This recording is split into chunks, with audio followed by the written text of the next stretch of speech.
everybody. Hello, YouTube. Hello, art history enthusiasts and visual culture aficionados. It's me again, Miss M, and I'm back with yet another video. And I don't know what to call this one. I don't know how to categorize this one. I don't know if I should call it an art talk video, or an art crime video, or a coffee break video, or I just don't know. I just don't know. However, let me tell you what I do know. I do know that I'm going to kind of just talk about a couple of things today. Try to make it a shorter one because, I mean, as you can see, all of my videos seem to be on the long side. And I know that for those of you who may have clicked on this video hoping for just like a, short little thing to watch or listen to, I'm sorry. I am so sorry. My short videos are about 30 minutes long, if I'm lucky. Maybe closer to 45. I just don't know. I am having a cup of coffee, but I still don't know whether or not this is a coffee break video. Maybe it should be. Shit, I don't know. I'll have to think about it. But before I get into any of that, let me get the church announcements out the way. All 79 of you subscribers, thank you for subscribing. I appreciate it a great deal. Those of you who are returning viewers, thank you for returning. New viewers, thank you for being new, taking a chance and clicking on this. And, for whatever reason you clicked on it, I don't care. Thank you for clicking. If you like what you see and hear, and etc., and so on and so forth, please do consider hitting the like button. Like, comment, subscribe, share the video if you know somebody who might be interested in my nonsense. And also, so that's it. That's the first portion. The first half of the church announcements portion, rather. And the second half is this. Now, I'm doing Amazon, and I found a couple of good ones today. This one, Film Noir, 100 all-time favorites. Alright, you can get the cheap one, and you can get the collectible one. That costs, oh my goodness, $1,470. I don't know. I don't know about that, but it's there. It's an option. So this is for you. It looks good to me, right? Film Noir, 100 all-time favorites. Enter a world populated by private eyes gangsters, psychopaths, and femme fatales, where deception, lust, and betrayal run rampant. Okay, this looks fun already. So I'm going to leave this in the description so you can take a look at it and see if you're interested. The cover is the cover alone looks really, really interesting to me, nice and mysterious. And then this one, it's a book, it's an art book about one of my favorite artists ever. My opinion, just my opinion. Peter Doig, No Foreign Lands. Alright, yes, this looks like another collector's item. You got used versions, new versions. This guy is an interesting artist and an interesting character in the art world. His paintings are fascinating. At least to me they are. Peter Doig is well known for exotic atmospheres and dreamy narratives that appear in his work, with an uncommonly rich color palette and a unique material sensibility. He has created some of the most resonant and evocative images in contemporary painting, placing him among the most inventive painters today. What they don't mention is how horrifying his paintings are. And, that's why I like them. That's not me insulting the paintings. No. That's what make them interesting to me, because of the way he sees things and the way he represents them in a way that is extremely mysterious and contemplative and pensive, and it kind of plays with the human perception of reality. That's what I think anyway. So consider this, again, you never know who you might have to give a gift to. Maybe somebody who likes art. Excuse me, that was another sip of coffee. Somebody who likes art, modern art. This, I think I would classify him as a postmodern painter, definitely contemporary art. Okay, so there's that, and the film noir book. Both of these I've got listed on my my Twitter. I've got one, I think this one I put on the Twitter, the film noir one, and the Peter Doig book I put on my Instagram. Go ahead and check them out there. Why don't you?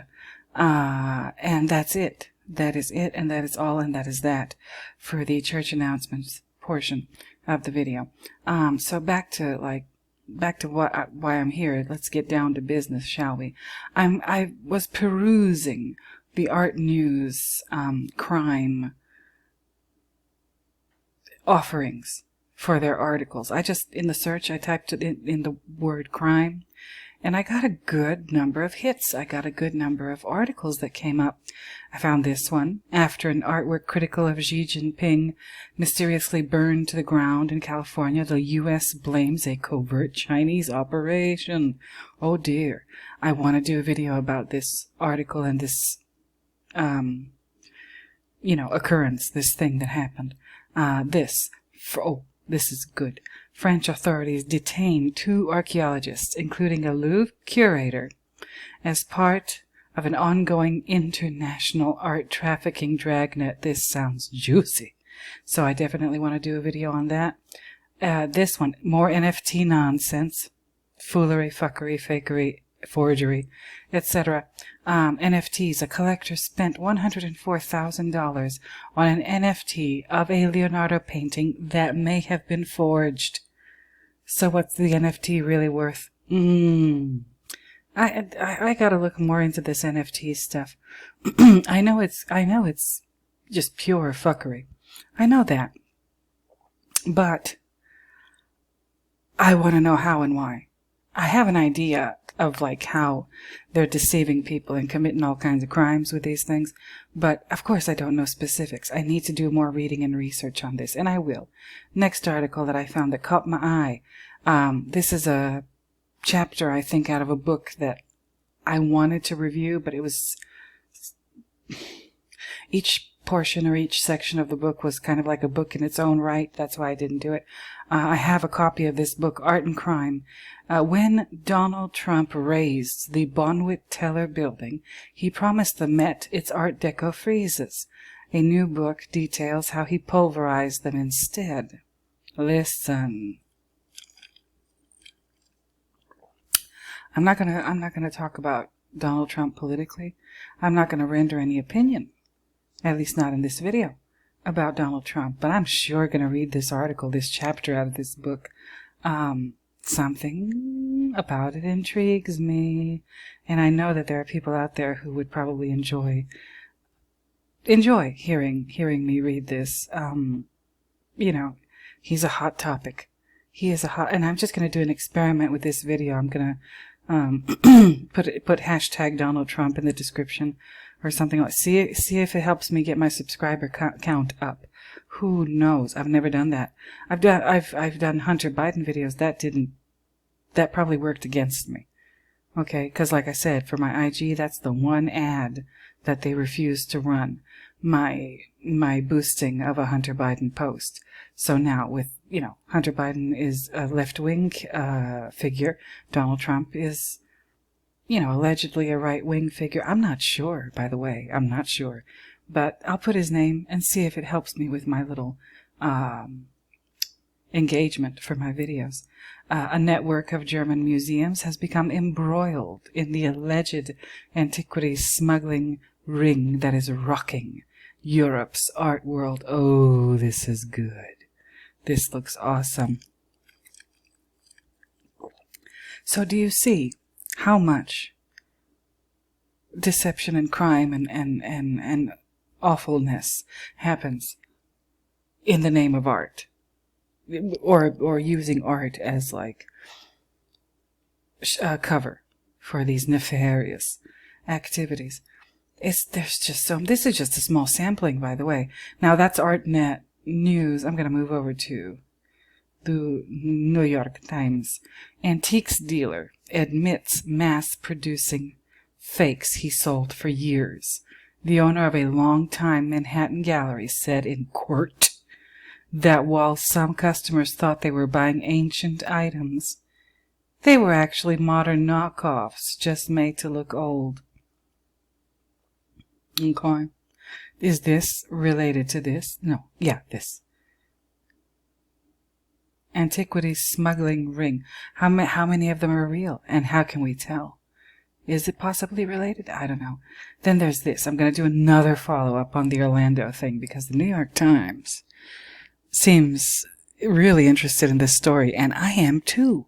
So I'm not going to do it right away because I just did an Orlando Museum video the other day, but I'm going to be on their ass. At least, you know, in my own little way on this channel. An upheaval, though. In Orlando, I'll read the headline. In Orlando Museum's disputed Basquiat's are gone. Its leadership is, too. In the wake of an FBI raid, the crisis at the Orlando Museum of Art deepened amid upheaval on its board and the resignation of its interim director. Wow. I think this is going to be good. Can't wait to do it. But finally, this is the article I want to concentrate on today. All right. I don't know how much commentary I'm going to offer on this. I just found this article. I didn't know anything about this. Nothing. And I'm late. Once again, I'm late to the party. This is from June of this year. It is now September. I'm a little more than 2 months late, but that's okay. This is still interesting. So this is in the law category on ArtNet News. An anti-money laundering bill. Okay, listen to this. An anti-money laundering bill that could have excuse me, let me start again. An anti-money laundering bill that could have profound effects on the art market just took a big step forward. The Enablers Act would require art and antique dealers to investigate potential clients and report financial wrongdoing. I'll read that again. The Enablers Act would require art and antique dealers to investigate potential clients and report financial wrongdoing. It would require them to do it. Will they? If this thing gets passed. I don't know if it got passed. I don't think so. It's a bill at this point. But if it passes, or if it has passed between the time this thing was written and now, do you really think that art and antiques dealers will do this? I don't think so. Personally, no. I don't. Not even a little bit. What is this crazy picture? And this crazy caption? Clouds pass over the Capitol Dome on December 31st, 2020. What the hell? And this is an article written in 2022. Okay, ArtNet News, I don't know what you're doing, but whatever's. This week, lawmakers in Washington moved one step closer to passing a general anti-money laundering law that could have profound effects on the art market. The bill, known as the Enablers Act, would amend the 52-year-old Bank Secrecy Act to require art and antique dealers as well as lawyers, trust companies, public relations firms, and others to investigate potential clients and report financial wrongdoing, a safeguard against the rich obscuring illicitly acquired money and assets. Okay, so what is this paragraph basically saying? This has already been a law that was called the Bank Secrecy Act, and this law has existed for 52 years, and they're going to rearrange it to include art dealers and antique dealers, as well as all these other different people that they have to report financial wrongdoing to safeguard against the rich obscuring illicitly acquired money and assets. Okay, so this is already see what I meant? It's already a law for these other, like the financial sector, I guess. But for art and antiquities, And 52 years? Yeah, all of these people have probably not been doing this. So, but the fact that it is a law means that if somebody gets caught doing some shit, they're up to no good, right? I guess they can, like, slam them with this additional thing that says, oh, you didn't know that you were working with somebody who was up to no good? Well, this law we have here basically requires you to investigate the people you're working with and, try to figure out whether or not they're trying to do whatever kind of financial crime or whatever, money laundering. And if they add art and antiques to the list, that'll include crimes like forgeries and, I don't know, pyramid schemes and stuff like that in relation to art. Smuggling, shit like that. This is interesting. The law would, in other words, introduce strict regulations to the notoriously unregulated art market. And yes, it is unregulated. They can basically do more or less whatever they want. That's why there's so much shit going on with art. Like, it's been used, art sales and not just even sales, but like people making donations. Like, that's suspicious too. It would require people to introduce it would require strict regulations to the notoriously unregulated art market. It is unregulated. The fact that, like, Inigo Philbrick was able to operate the way he operated, that should tell you all you need to know about the amount of regulation. Dealers, advisors, galleries, auction houses, and museums are all specially mentioned in the text of the bill and would face new legal obligations if it passed. God, I hope so. Middlemen and foreign transactions should be subject to the same middlemen, eh? Okay, let me keep going. Middlemen and foreign transactions should be subject to the same anti-money laundering checks as banks. And this brings us one step closer. Republican Representative Joe Wilson of South Carolina, who co-introduced the bipartisan bill in 2021, told the International Consortium of Investigative Journalists, "Nobody should be able to hide behind blood money to exploit democratic institutions for their benefit." Ooh, now this is interesting. This is interesting. Wow. Let me keep going. This is Joe Wilson's tweet. "Grateful to have led this amendment to keep blood money out of our democracy." All right. On Wednesday, the House Armed Services Committee voted by voice to include the Enablers Act in the National Defense Authorization Act, a bill passed annually that specifies the budget for the Department of Defense. Inclusion in the Defense Authorization Act makes it likely that the Enablers Act will be approved by the House later this year. They do that. They include one thing and another thing to kind of like ensure that it'll pass. If the act passes, it will be the most significant update to the country's anti-money laundering laws in 2 decades, according to another one of its initial sponsors, Democratic New Jersey Representative Tom Malinowski. "This will make it much harder for the world's crooks and kleptocrats to keep their money in America," he wrote on Twitter. The Senate Armed Services Committee passed its own version of the National Defense Authorization Act earlier this month. Lawmakers from both bodies will convene in a conference committee later this year to reconcile the two bills, a process that could decide the ultimate fate of the Enablers Act this year. Okay, this is Malinowski's tweet. "Great news. We got my bipartisan Enablers Act, the biggest upgrade to our anti-money laundering laws in 20 years, into the annual defense bill." Listen, the fact that they're making this like a part of the defense bill, I mean, again, I'm not an expert on these matters, but to me that says that whatever they're trying to accomplish by passing this bill, the Enablers Act, But by including it in the defense bill, to me, that means it has something to do with defense, or it's going to aid defense in some way, shape, or form. So that also tells me that these smugglers, money launderers, fraudsters, etc., they're not just like, no good nicks, right? No good nicks who are greedy, and they steal because they're greedy, and they forge pieces of art and forge archaeological artifacts and whatever because they're greedy.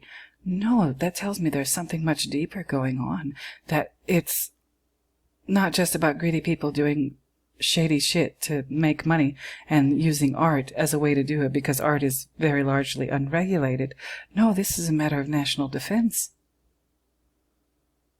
That's serious. That sounds serious to me anyway. This will make it, Malinowski continues, this will make it much harder for the world's crooks and kleptocrats to hide their money. Okay. He continues in a reply to his own tweet. Oh, no.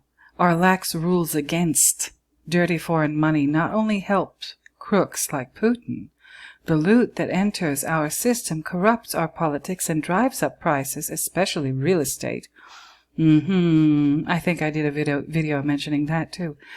Drives up prices, especially real estate, for law-abiding Americans. I look forward to getting this legislation to President Biden soon. Okay.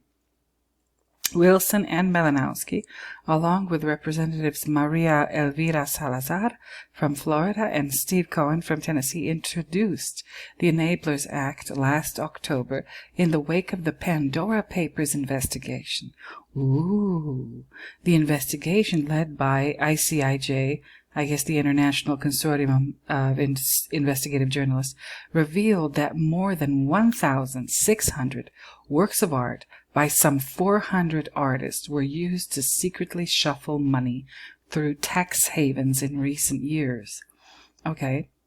Wow. Thanks, investigative journalists. Thanks, Pandora Papers investigation. That thing was like, when the news broke about that, like, everybody was so excited, and then it just kind of like fizzled, and nobody really talked about it much after that, at least in the places that I read. But I guess it, whatever they found in their investigative journalism and the Pandora Papers investigation, obviously it's like a big deal because it's affecting all kinds of different stuff, from what I can tell, and even in the art world. And that's why I'm making this video. Here we go. I will continue. In 2020, lawmakers similarly included the Corporate Transparency Act, a bill that requires U.S. companies to report their owners to the Treasury Department's Financial Crimes Enforcement Network in the National Defense Authorization Act. Doing so led to the act's passing. Okay. Notably, the bill also required antiques dealers to follow the anti-money laundering provisions in the Bank Secrecy Act. Oh, they are cracking down on this shit. You love to see it. Oh, okay. I think I already included this article in another one of my videos. So the Banksy one regarding the including more than 1,600 works of art, including major pieces by Banksy, were secretly shuffled through shell companies, Pandora Papers reveal. Okay, so these Pandora Papers have just been blowing the whistle left, right, and sideways. I'm really really interested in this too. So anyway, that's it for today. Okay, so just to let you know, stuff is happening. It seems like stuff is going on. They're making steps forward. Yes, this is from June. I will have to look into what happened with this. Okay, I'm back. So I took a second and I took a look, and yeah, it passed. Okay, let's get over to here. House passes, the American Bar Association. House passes sweeping defense authorization bill imposing Bank Secrecy Act regulations on lawyers. ABA urges Congress not to include Enablers Act provisions and final bill. Oh dear. Okay. The House passed. Oh, wait a minute. Hold on. Okay, here we go. Proposed in the wake of, House Committee advances once-in-a-generation crackdown on enablers of financial crime. Proposed in the wake of the Pandora Papers, the Enablers Act requires trust companies, lawyers, art dealers, and others to vet clients seeking to move money and assets into the American financial system. Wow. Oh, please don't make me pay any money. No. A bipartisan group of lawmakers cleared a major hurdle this week to advance what they call the most significant reform to America's anti-money laundering laws in 20 years.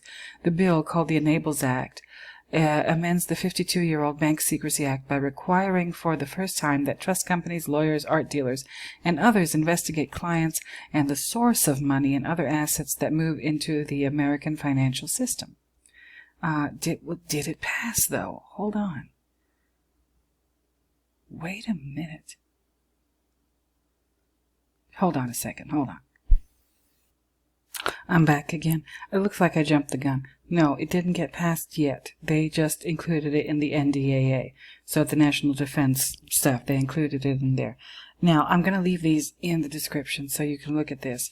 But this is, like, really interesting to me.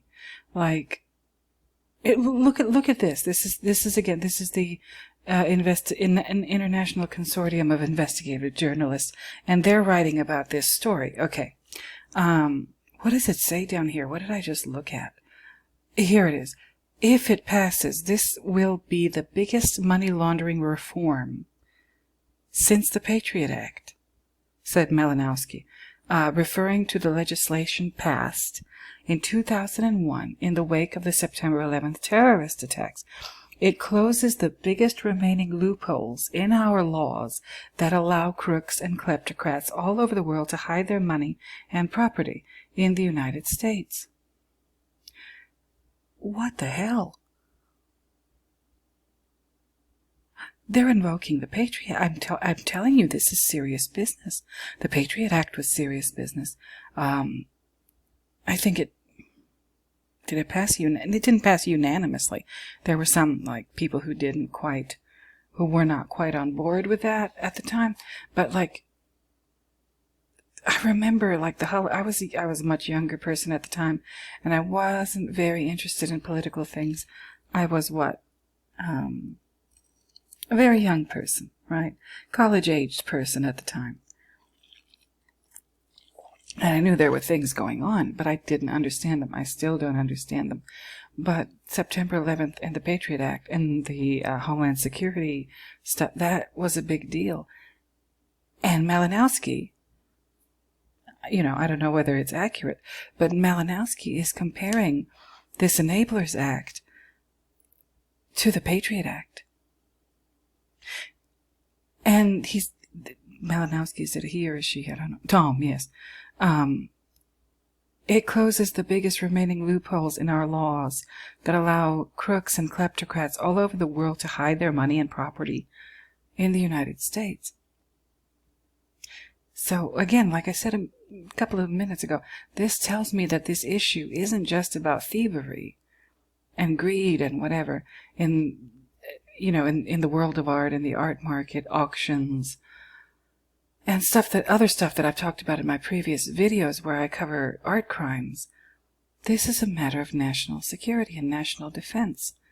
Art and smuggling it and selling forgeries and selling, like, too many shares in any given work of art to too many people, and whatever else is going on. The money laundering, the possible cover for things that are even worse. Who knows? That's what this is about. I'm stunned. Personally, I am stunned about this. That like, yeah, I knew these were crimes are crimes, right? Theft is a crime, right? Forgery is a crime. Anything, it's a crime. And like I covered in one of my videos, using art that is either fake or was bought through fake means, or that was, again, like just a decoy for some other shady stuff to go down that has absolutely no value whatsoever. These crazy prices for art, they're assigned these crazy amounts of money for value that are totally artificial, and then that in turn is taken and used as collateral for loans to buy property. That somebody needs to put a stop to that. And I'm hoping that this is what that is going to do. This Enablers Act. I am very happy that, and here again is this same kind of moody, dramatic photo of the Capitol. When did they write this? 22. Okay, so, but like, yeah, why are they using like this brooding image of the Capitol with all these clouds and, you know, looks like, I don't know, like it's a build up to some kind of storm. Good heavens. Oh my goodness. Anyway, you guys, I think I'm all talked out now. I've kind of covered what I want to talk about in the future. I talked about this today. I think my next video is going to be this one, about Donald Trump and the Bonwit-Teller building from this book, Art and Crime. Now, what, you know, again, I'm not rendering any opinion about Donald Trump, but this book, it's a little bit deceptive. I want to read this to see whether or not a crime was committed here.